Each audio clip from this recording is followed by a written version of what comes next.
I've been wondering, why are there so many poor people? It really concerns me because I care about people, yet the gap between the rich and the poor just keeps growing. The truth is, becoming rich is actually quite simple. So if someone is still poor, they might not be thinking correctly. Let me share how I realized this. Here's a 1964 Kennedy half dollar. In 1964, I was 17 years old. This coin came from the Republic Monetary Exchange, thanks to my friend Jim Clark. Back then, it was made of silver. But in 1965, coins started being made of copper instead. I was just a high school kid in Hawaii, not very smart, working as a caddy to earn money. One day, I looked at these coins and wondered, why did they change? What I didn't know at the time was that the U.S. government was violating Gresham's law. This law states that when bad money enters circulation, good money disappears. Throughout history, governments have always tampered with money. At 17, I noticed the difference between silver and copper coins and realized something was wrong. That's when I got curious.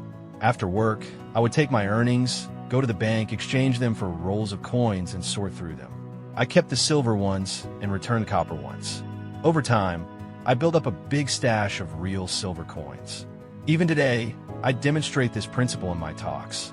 I hold up a silver coin and a $10 bill and ask people which they'd choose. Most go for the $10, but in reality, the silver coin is worth much more. That's how I started.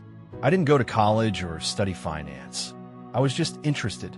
Later, I earned a nomination to the U.S. Merchant Marine Academy in New York, despite my bad grades. But when I came home for Christmas break, my silver coins were gone. My own mother had spent them, thinking they were just worthless junk. That moment changed everything for me. I realized that poor people don't understand the difference between real and fake money.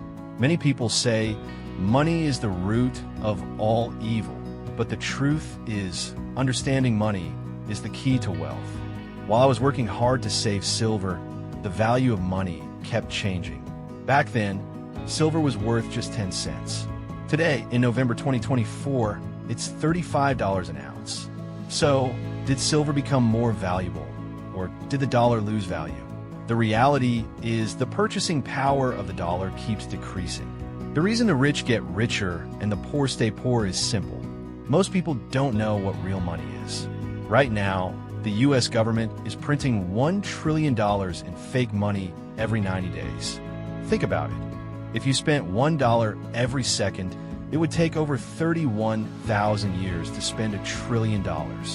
That's why the wealth gap keeps growing. Poor people don't understand money.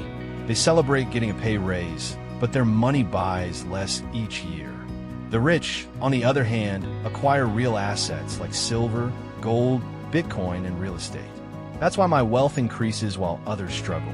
The more they print money, the richer I become, because I own real assets that gain value over time. Meanwhile, those holding fake assets, like paper money, lose purchasing power. It's really easy to become wealthy. You just have to decide how you want to do it. There are a million ways to financial success, but billions of ways to financial failure. I'm not the smartest guy. I flunked out of school. But I figured out one thing. If I save real money, silver, gold, Bitcoin, I'll be rich. I don't work for fake money. That's the biggest difference.